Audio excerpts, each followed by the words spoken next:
Good morning, everyone.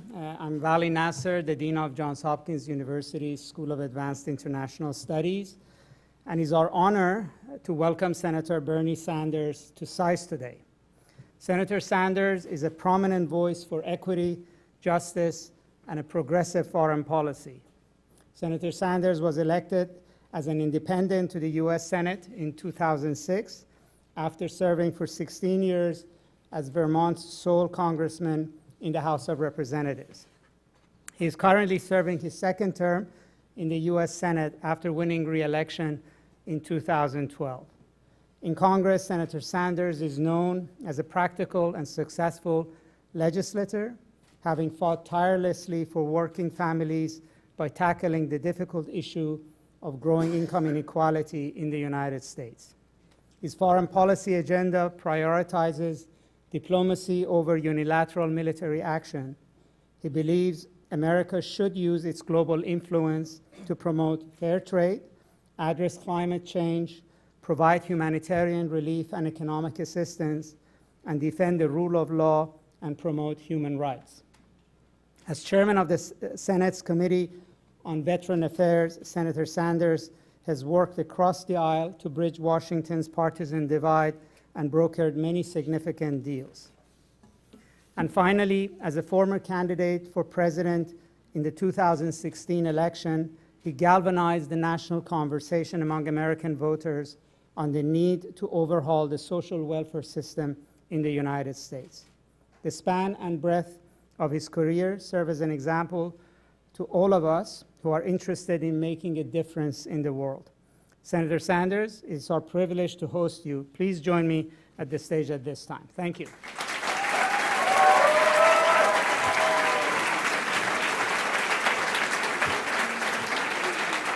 Thank you.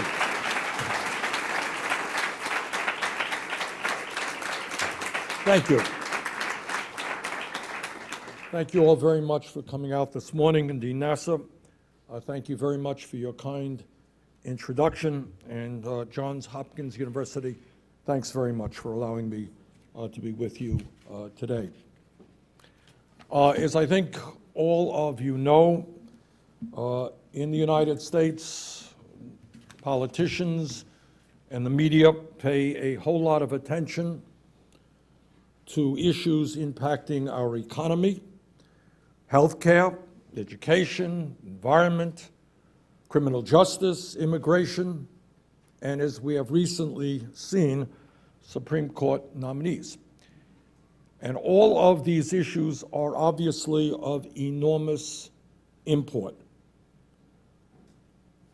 However, with the exception of immediate and dramatic crises, by and large, foreign policy is not something that usually gets a whole lot of attention or debate.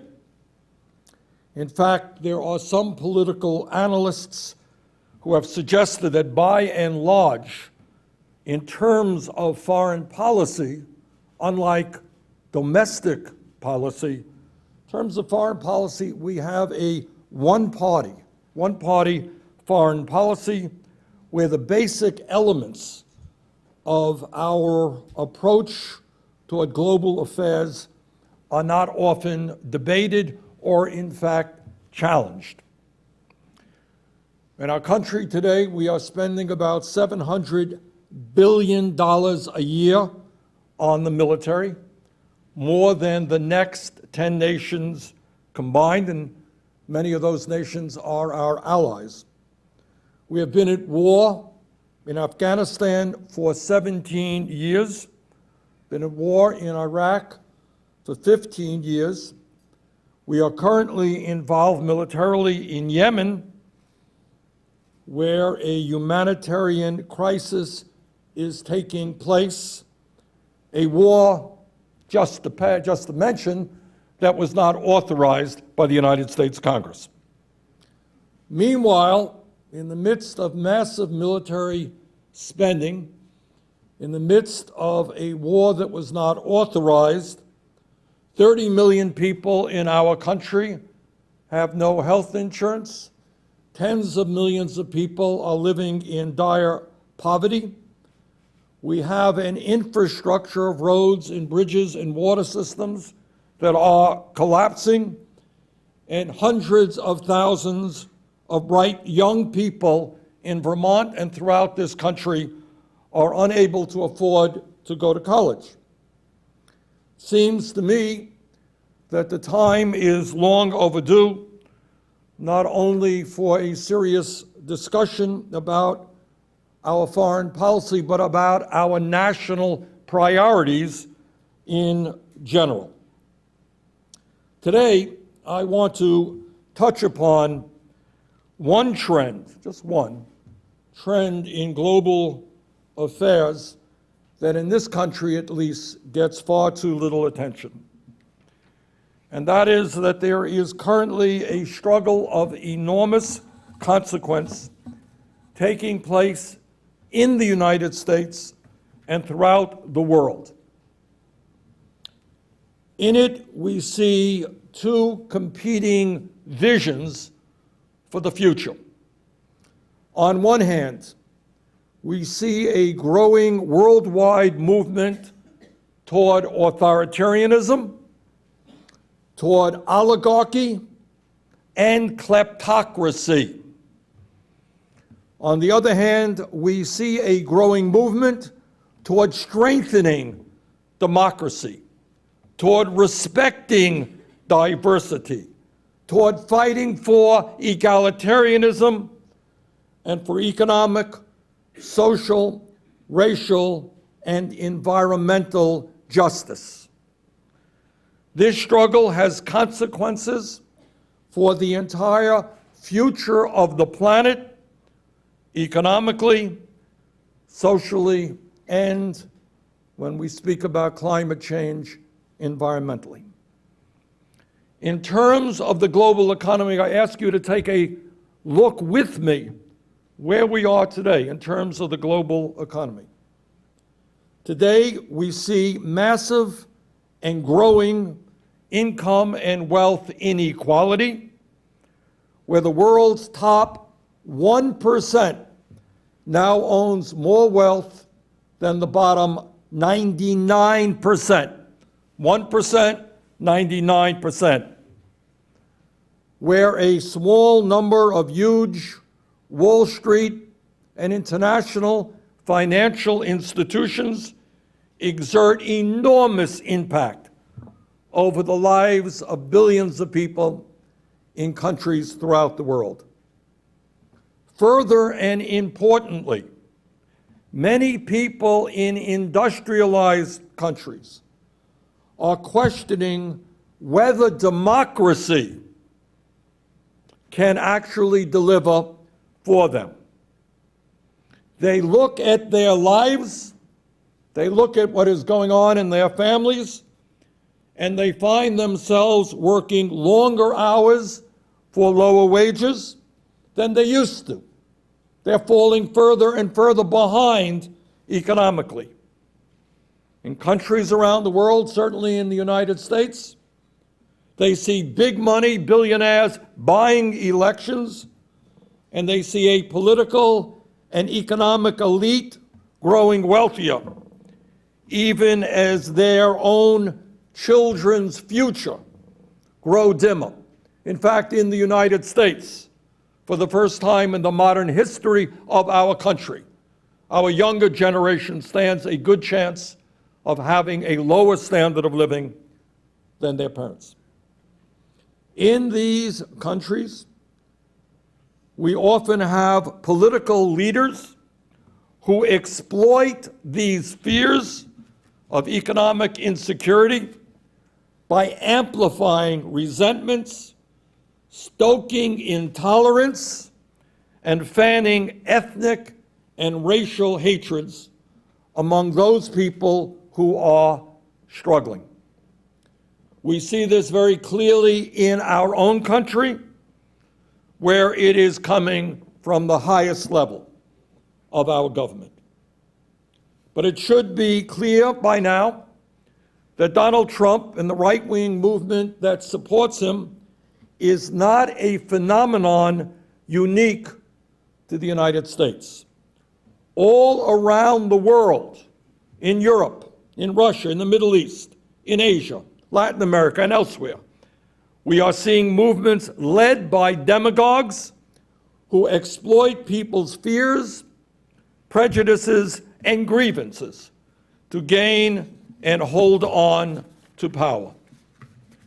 Just this past weekend, in Brazil's presidential election, right-wing leader Jair Bolsonaro, who has been called the Donald Trump of Brazil, made a very strong showing in the first round of voting, coming up just short of the 50% he needed for victory. Bolsonaro has a long record of attacks against immigrants, minorities, women, against LGBT people. Bolsonaro, who has said he loves Donald Trump, has praised Brazil's former military dictatorship and has said, among other things, that in order to deal with crime, police should simply be allowed to shoot more criminals.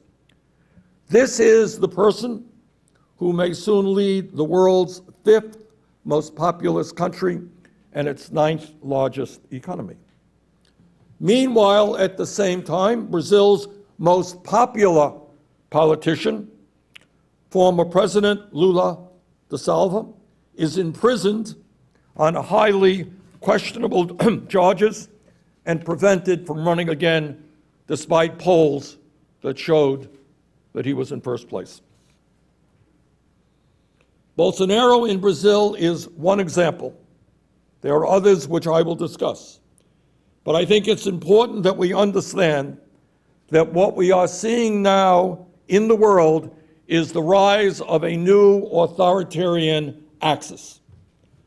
While the leaders who make up this axis may differ in some respects, they share key attributes: intolerance toward ethnic and religious minorities, hostility toward democratic norms, antagonism toward a free media, constant paranoia about foreign plots, and a belief that the leaders of government should be able to use their positions of power to serve their own selfish financial interest, i.e. kleptocracy. Interestingly, many of these leaders are deeply connected to a network of multi-billionaire oligarchs who see the world as their economic plaything. Those of us who believe in democracy, who believe that a government must be accountable to its people and not the other way around, must understand the scope of this challenge if we are going to confront it effectively. We need to counter oligarchic authoritarianism with a strong progressive movement that speaks to the needs of working people, that recognizes importantly that many of the problems we are faced with are the product of a failed status quo. We need a movement that unites people all over the world who don't just seek a return to a romanticized past, a past that did not work for so many, but who strive for something very different and much better. While this authoritarian trend certainly did not begin with Donald Trump, there is no question that other authoritarian leaders around the world have drawn inspiration from the fact that the president of the world's oldest and most powerful democracy is shattering democratic norms, is viciously attacking an independent media and an independent judiciary, and is scapegoating the weakest and most vulnerable members of our society. Just as an example, Saudi Arabia is a country, in my view, clearly in recent years inspired by Trump. Saudi Arabia, let us not forget, is a despotic dictatorship that does not tolerate dissent, that treats women as third-class citizens, and has spent the last several decades exporting an extremist form of Islam to countries around the world. Saudi Arabia is currently devastating the impoverished country of Yemen in a catastrophic war in alliance with the United States. And by the way, while we talk about Saudi Arabia, I would like to take a moment to note the disappearance of Saudi journalist Jamal Khashoggi, a critic of the Saudi government who was last seen entering the Saudi consulate in Istanbul, Turkey, last Tuesday. Over the weekend, Turkish authorities told reporters that they now believe Khashoggi was murdered in the Saudi consulate, murdered in a consulate, and that his body disposed of elsewhere. We need to know what happened here. If this is true, if the Saudi regime murdered a journalist critic in their own consulate, there must be accountability, and there must be an unequivocal condemnation by the United States. But it seems clear that Saudi Crown Prince Mohammed bin Salman feels emboldened by the Trump administration's unquestioning support. Further, it is hard to imagine, I want you to think about this for a moment, hard to imagine that a country like Saudi Arabia would have chosen to start a fight this past summer, you may recall, with Canada, over a relatively mild human rights criticism if Mohammed bin Salman, who is very close with presidential son-in-law Jared Kushner, did not believe that the United States would stay silent on this human rights issue. 3 years ago, short period of time, who would have imagined that the United States of America would refuse to take sides between Canada, our democratic neighbor and second largest trading partner, and Saudi Arabia on an issue of human rights? But that is exactly what occurred. It is also hard to imagine that Israel's Netanyahu government would have taken a number of steps, including passing the recent nation-state law, which essentially codifies the second-class status of Israel's non-Jewish citizens. Hard to imagine that they would have aggressively undermined the long-standing goal of a two-state solution. Hard to imagine that they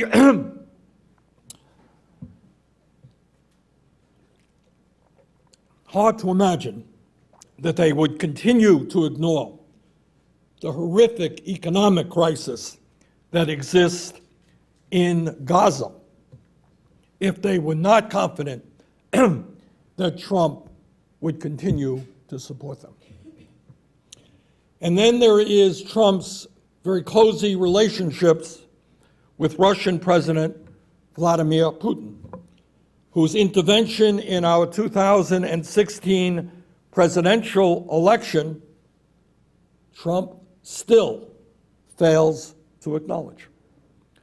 We face an unprecedented situation of an American president, think about it for a moment, who for whatever reason refuses to acknowledge a major attack on American democracy and our way of life. Now, why is that? I'm not sure. I really don't know what the answer is. Perhaps he really doesn't understand what happened, Or perhaps he is under Russian influence because of compromising information they may have on him. Or, frighteningly, perhaps he is ultimately more sympathetic to Russia's strongman form of government than he is to American democracy. Even as he draws closer to authoritarian leaders like Putin, like Orban in Hungary, Erdogan in Turkey, Duterte in the Philippines, and North Korea's Kim Jong-un, Trump is needlessly, at the same time, increasing tensions with our democratic European allies over issues like trade, like NATO, like the Iran nuclear agreement. Now, let me be clear, those are all important issues. But the way Trump has gratuitously disrespected our longtime allies is not only ineffective deal-making, it will have an enormous and negative long-term consequence for the transatlantic alliance. Further, I want you to hear this, didn't get a whole lot of attention. Trump's ambassador to Germany, Richard Grenell, several months ago made clear the administration's support for right-wing extremist parties across Europe. In other words, the US administration is openly siding with the very forces that challenge the democratic foundations of our longtime European allies. Now, we need to understand that the struggle for democracy is bound up with the struggle against kleptocracy and corruption. That is true here in the United States as well as abroad. In addition to Trump's hostility toward democratic institutions here in the United States, we have a billionaire president who, according to a recent report in the New York Times, acquired his wealth through illegal means, and now, as president, in an unprecedented way, has blatantly embedded his own economic interests and those of his cronies into the policies of government. One of the consistent themes of reports coming out of the investigation into the Trump campaign is the effort of wealthy foreign interests seeking influence and access with Trump and his organization, and with close Trump associates seeking to trade their access for the promise of even more wealth. While the characters involved in these reports are particularly blatant and clumsy in their efforts, the details of these stories are not unique. Never before in our nation's history have we seen the power of big money over governmental policy so clearly. Now, we kind of take it for granted, but it is important that we understand what is going on. Whether we're talking about the Koch brothers spending hundreds of millions of dollars to dismantle environmental regulations that protect Americans' health, or authoritarian monarchies like Saudi Arabia, the UAE, and Qatar spending millions in fossil fuel wealth in Washington, right here, to advance the interests of their undemocratic regimes, or giant corporations supporting think tanks in order to produce policy recommendations that serve their own financial interests, the theme is the same. Powerful special interests use their wealth to influence government for their own selfish interests. During the congressional fight over the Republicans' massive tax giveaway to the wealthy, what some people call tax reform, some of my colleagues were extremely open about exactly what was going on. Senator Lindsey Graham of South Carolina. He was very frank about it. If Republicans failed to pass this $1 trillion tax break for the rich, top 1%, and private, large, profitable corporations, Graham said, and I quote, "The financial contributions will stop," end quote. This, he went on, quote, "will be the end of us as a party," end quote. Well, I don't agree with Lindsey Graham on much, but I do applaud his honesty. This corruption is so blatant, it's no longer seen as remarkable. We take it for granted.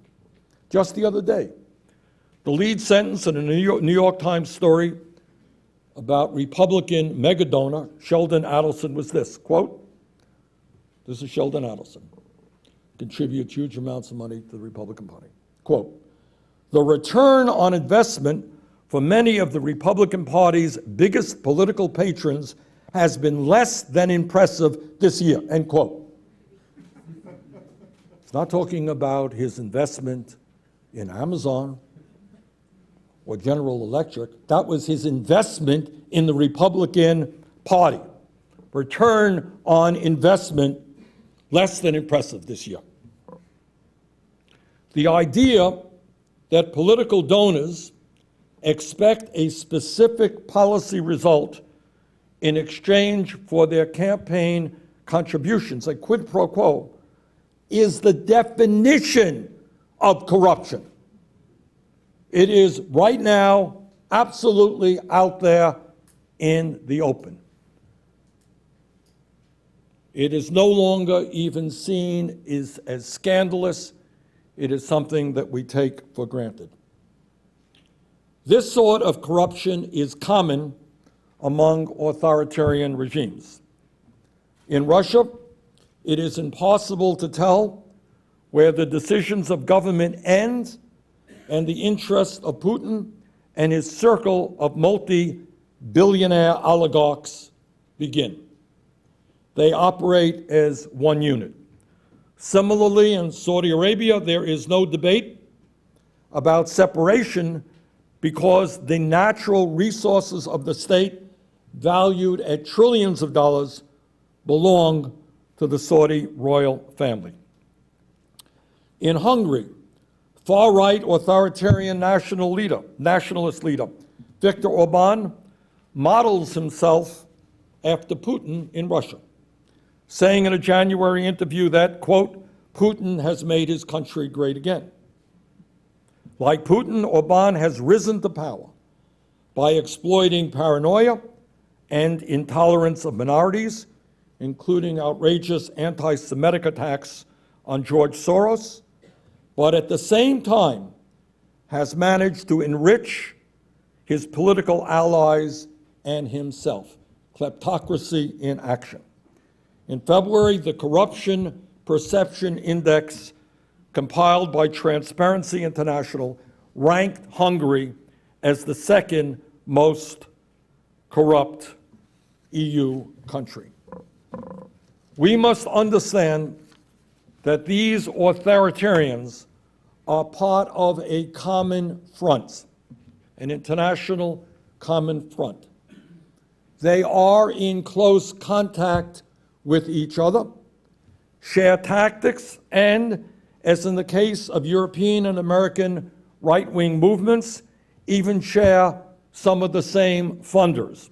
For example, the Mercer family, supporters of the infamous Cambridge Analytica, have also been key backers of Donald Trump and of Breitbart News, which operates in Europe, the United States, and Israel to advance the same anti-immigrant, anti-Muslim agenda.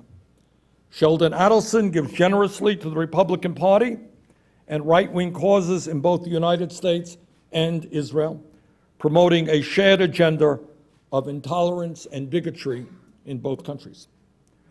The truth is, however, that if we are to effectively oppose right-wing authoritarianism, we cannot simply be on the defensive.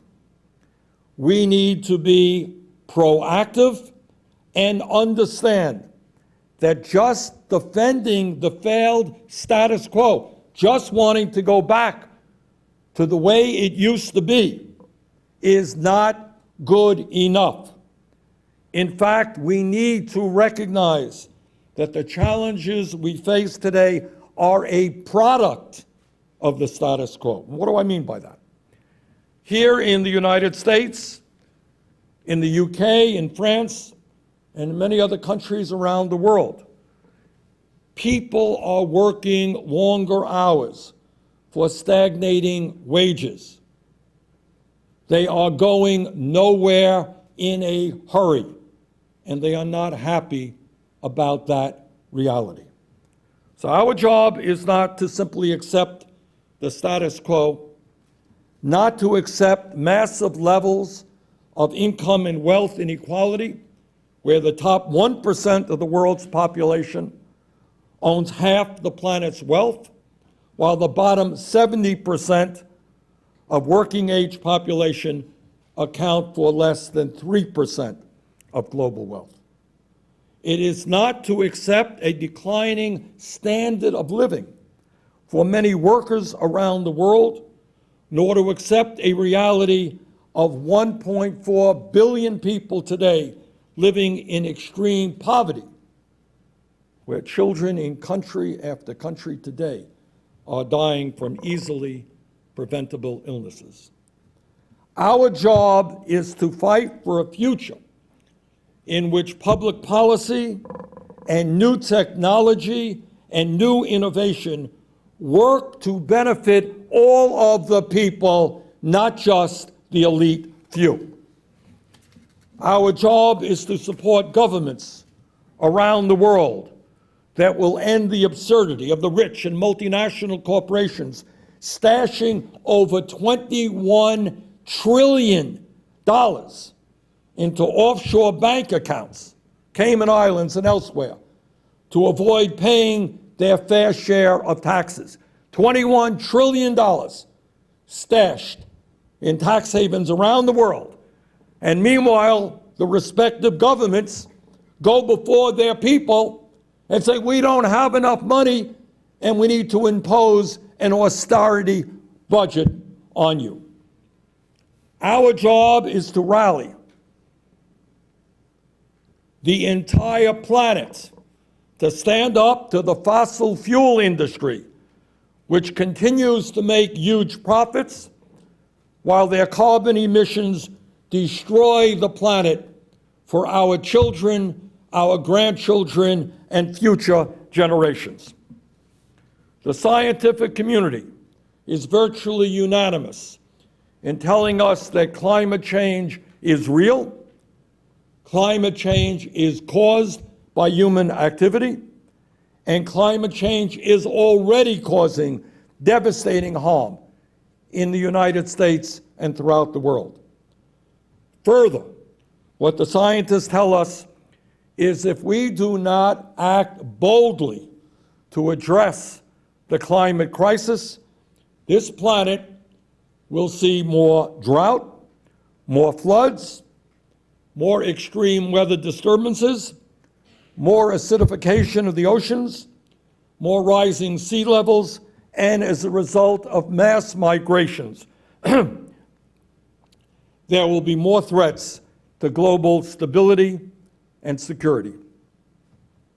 A new report from the United Nations Intergovernmental Panel on Climate Change, the IPCC, released just the other day, warns that we only have about 12 years to take urgent and unprecedented action to prevent a rise in the planet's temperature that would cause irreversible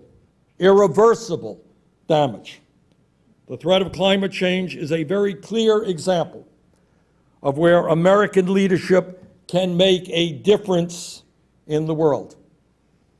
Imagine if we had a president who not only did not think that climate change was a hoax, but was pushing policies every day that make a bad situation even worse.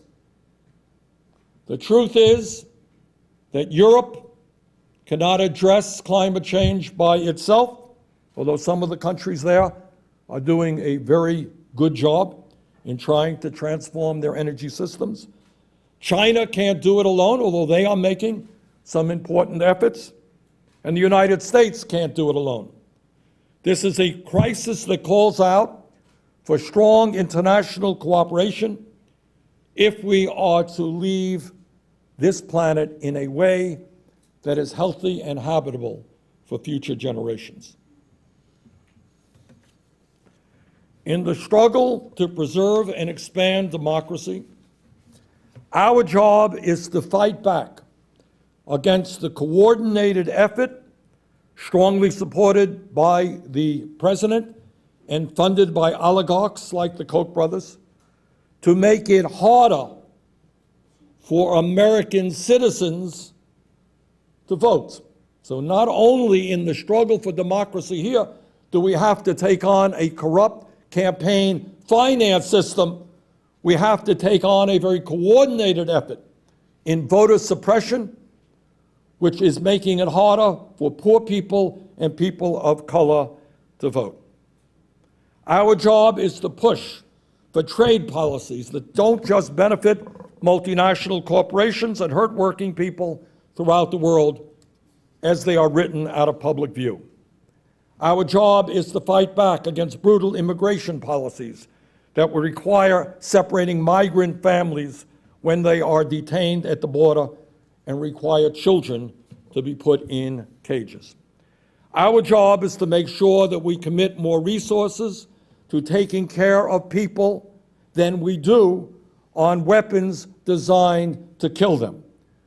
It is not acceptable that with the Cold War long behind us, countries around the world spend well over $1 trillion a year on weapons of destruction, while so many suffer in dire poverty.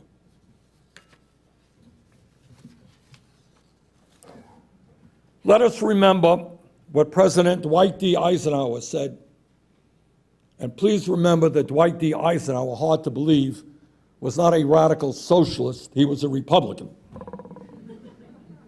And this is what Eisenhower said in 1953, just a few months after he took office. And remember, this was a four-star general who led American armed forces in World War II.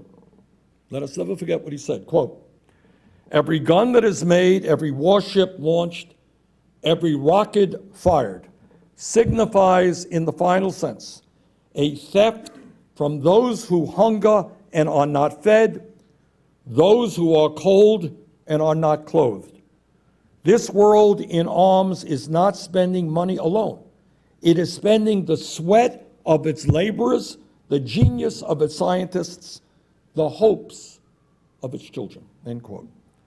And just as he was about to leave office in 1961, after 8 years, Eisenhower was so concerned about the growing power of the weapons industry that he issued this warning, quote, "In the councils of government, we must guard against the acquisition of unwarranted influence, whether sought or unsought, by the military-industrial complex. The potential for the disastrous rise of misplaced power exists and will persist," end of quote. We have seen that potential more than fulfilled over the past decades. It is time for us to stand up and say, there is a better way to use our wealth. In closing, let me simply state that in order to effectively combat the forces of global oligarchy and authoritarianism, we need an international movement that mobilizes behind a vision of shared prosperity, security, and dignity for all people, and that addresses the massive global inequality that exists not only in wealth, but in political power. Such a movement must be willing to think creatively and boldly about the world that we would like to see. In other words, think big. What kind of world do you want to see? While the authoritarian axis is committed to tearing down a post-World War II global order that they see as limiting their access to power and wealth, it is not good enough for us to simply defend that order as it exists. We must look honestly at how that order has failed to deliver on many of its promises and how authoritarians have adeptly exploited those failures in order to build support for their agenda. We must take the opportunity to reconceptualize a global order based on human solidarity, based on the understanding that it's not me against you or the United States against China, but that we as a world, especially with the threat of climate change, are in it together. That in many ways we are going to survive by working together, or we're going to go down by the kinds of divisions that the authoritarians are trying to create. We need a new order that recognizes that every person on this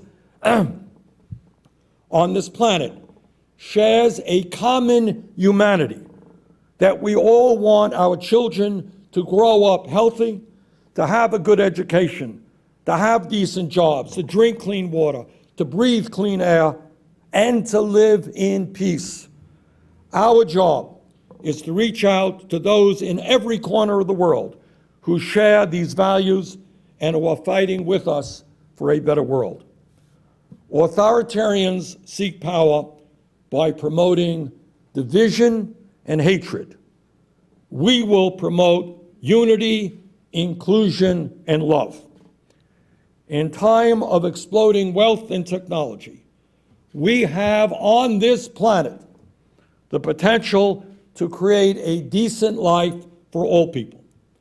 Our job is to build on our common humanity and to do everything that we can to oppose all of the forces, whether unaccountable government power or unaccountable corporate power, who try to divide us up based on the color of our skin, the country we were born in, our religion, our sexual orientation, our gender, who try to divide us up in every way possible and to set us each against each other.